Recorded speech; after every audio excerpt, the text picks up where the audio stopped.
Fala galera, vamos bater mais um papo hoje então? Vamos começar a falar sobre o escalonamento. Bom, e o que é o escalonamento?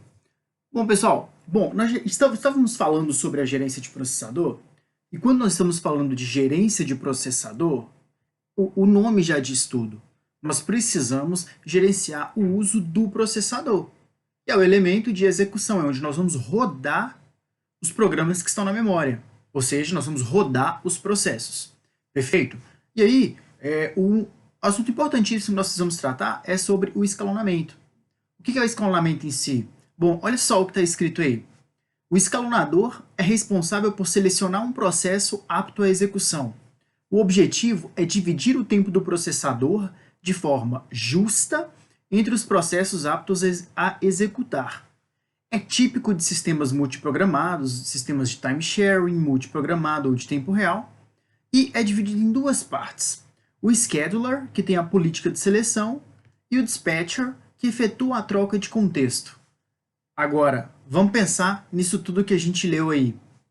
Imagine que nós temos o processador, num ambiente multiprogramado, ou de tempo compartilhado, ou de tempo real, nós temos uma porrada de processos lá aptos, já carregados na memória, querendo usar o processador. Como é que nós vamos dividir quem vai usar o processador, que hora que vai usar o processador, quanto tempo cada um vai ficar usando o processador, certo? Esse processo é o processo de escalonamento. Então, dependendo da política de seleção que a gente tiver, que o algoritmo for usar para poder escolher o algoritmo, marcar o algoritmo como running, né, como usando a CPU, o que vai usar a CPU agora, um algoritmo ou outro vai ser escolhido. Você pode ter lá um documento de texto, pode ter uma edição de imagem, pode ter navegador, tem vários processos rodando. Um ou outro vai ter que usar o processador por vez. Aí você tem processos que usam muito entrada e saída, tem processos que usam muito processador, por exemplo, processos de cálculos espaciais, de georreferenciamento, ou processo que faz muito acesso no disco, já é de muita entrada e saída, né, que é o contrário. Então, essa política de escalonamento, ela tem que dividir o processador de forma justa entre os processos, de forma que a gente fique utilizando o processador o máximo de tempo possível. Entendeu? E aí, esses dois módulos que estão embaixo, a política de seleção e a troca de contexto, vamos examinar com um pouquinho mais de cuidado agora. Olha só, já, né? Olha só, quais são os objetivos de nós termos o escalonamento, uma política de escalonamento para o processador? Maximizar a utilização do processador, maximizar a produção do sistema, tá? Ou seja, o número de processos executados por unidade de tempo, quanto maior, melhor. Nós estamos falando do throughput. Minimizar o tempo de execução ou turnaround, ou seja, o tempo total para executar determinado processo, quanto menor, melhor. Então, pense o seguinte, quanto menor o tempo para executar um processo, melhor. Quanto mais processos eu consigo utilizar, consigo rodar em determinado intervalo de tempo, também melhor, certo? Minimizar o tempo de espera, ou seja, o tempo que um processo permanece na lista de aptos tem que ser o mínimo possível. Quanto menos o processo ficar lá na memória, pronto para rodar, só esperando, melhor. E minimizar o tempo de resposta, ou seja, o tempo decorrido entre a requisição e a realização. Certo? Ou seja, pedir para abrir um processo, terminei o processo. Quanto menor esse tempo, melhor. Tá bom? Ou seja, isso que é maximizar a utilização do processador. É você ter um sistema mais produtivo, com mais processos sendo liberados, minimizar o tempo de execução de cada processo, ter um turnaround mais baixo, e minimizar o tempo de espera e o tempo de resposta de cada processo. Como é que a gente vai fazer isso? Bom, a gente vai fazer isso com algoritmos de escalonamento. Perfeito? E antes disso, é que nós vamos agora aprofundar um pouquinho o estudo daquele dispatcher. Por quê? Pensa comigo. Eu tenho um processo lá na memória, tenho um processo usando o processador. Eu só tenho um processador. Perfeito? E aí, eu tenho os registradores do processador ocupados com dados daquele processo. Joia. Agora, o tempo daquele processo acabou, ou um outro processo prioritário chegou, nós vamos ter que parar o processo que está rodando agora para atender um outro processo. O que é parar para atender um outro processo? é pegar o conteúdo daquele processo que estava carregado nos registradores, retirar dali, ou seja, fazer uma cópia em algum lugar da memória, deixar esse processador livre para a gente poder carregar o conteúdo de outro processo. Lembra do PCB, do bloco de controle de processo, que tem um monte de parâmetro? Alguns deles precisam ir para o processador, alguns vão continuar só lá na memória. Agora, se eu desocupo o processador, faço a cópia desse conteúdo e guardo em algum lugar da memória, e boto outro processo, certo? Isso é chamado de chaveamento de contexto. Beleza? Por que chaveamento de contexto? Presta atenção nessa figura aí, ó. Nesse caso aqui, nós temos dois processos que vão usar o processador. O processo 0, que vai usar até essa primeira marcação, e depois o processo 1, que vai usar nesse intervalo aqui. Perfeito? Agora, olha só. O processo 0 está lá usando o processador. Opa, agora nós vamos mudar para o processo 1. Como é que é isso? Salva estado PCB 0, ou seja, o conteúdo do processo 0. O que é conteúdo do processo?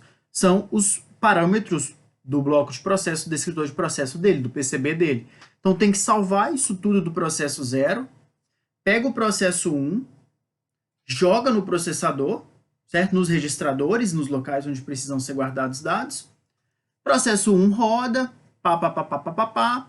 Enquanto isso, o processo 0 está lá, ele está apto, enquanto o processo 1 está sendo executado. Perfeito. Quando chega aqui nesse momento, salva o estado do PCB1, porque nós vamos restaurar o estado do PCB0.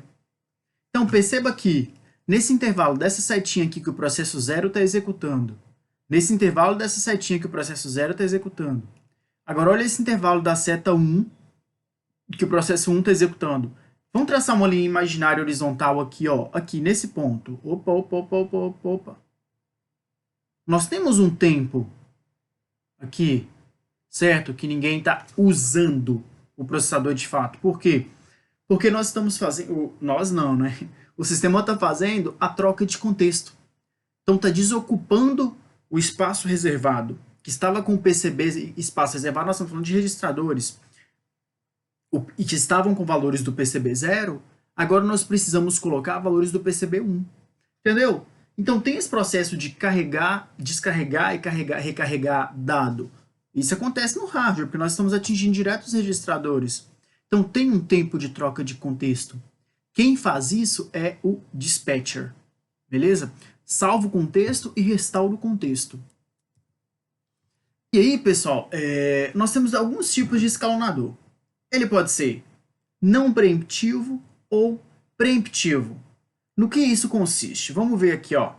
Uma vez escalonado, o processo utiliza o processador até que, se nós estamos falando que é um escalonamento não preemptivo, o processo utiliza o processador até que haja o término da execução desse processo, ele faça uma requisição de entrada e saída, ele não vai mais usar o processador agora, porque ele mesmo vai esperar por um arquivo que está vindo lá do disco. Ou ele mesmo libera o processador para outro processo. Então, em todas essas situações, o processo escolheu, já era programado de o processo deixar o processador.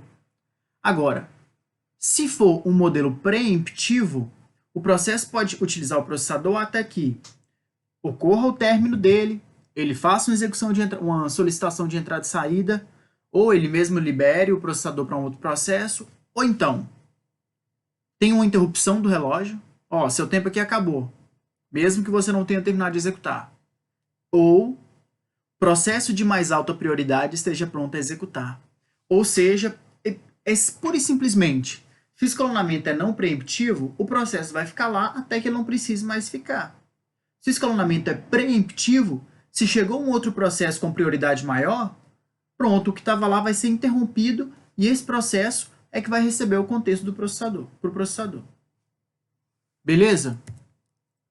E aí, senhores, o que acontece? Para a gente conseguir implementar isso, é lógico que nós vamos ter que implementar a partir de algoritmos. E os algoritmos de escalonamento, eles implementam políticas de escalonamento. Certo? Ou seja, tem regras que nós vamos ter que converter em linhas de código e fazer isso e marcando os processos. Quais são os objetivos dos algoritmos de escalonamento? Obter bons tempos médios, em vez de maximizar ou minimizar um determinado critério, e privilegiar variância em relação a tempos médios, ou seja, nós estamos falando daquela forma de deixar a distribuição do processador de forma justa, de forma que o processador fique o máximo de tempo ocupado possível, que cada processo espere o menos possível, certo? Que por intervalo de tempo nós temos mais processos sendo processados possível. Então, lê de novo isso aí, ó, obter tempos médios em vez de maximizar ou minimizar um determinado critério, certo? Então, é como se fosse uma política de otimização do uso do processador, que tem que ser levado em consideração a característica dos processos que vão rodar ali naquele sistema, tá bom? Por exemplo, vai ser diferente se nós temos um computador que vai ser um servidor de um banco, que lida com muitas requisições de entrada e saída, ou se eu tenho aqui um computador pessoal, certo? Esse comportamento tem que ser refletido nos algoritmos de escalonamento. E nós temos vários, que nós vamos ver nessa sequência de vídeos, que segue esse vídeo aqui. Ó, tem o First In, First Out, que é o FIFO, o SJF, que é o Shortest Job First, e Round Robin, que é o círculo de fatias de tempo, algoritmo de prioridades, além de outros algoritmos. Nós vamos ver primeiro esses 4 primeiros, tá bom? Em cada um dos vídeos. Então, os 2 primeiros não são preemptivos e os 2 últimos, os 2 do meio aí são preemptivos. Só que ocorre que na implementação ocorre-se de ter múltiplas filas, sabe? Múltiplas regras implementadas para poder deixar o sistema distribuído de forma mais justa. E aí, nós vamos ver então agora cada um desses. Por enquanto é isso, e se liguem nos próximos vídeos.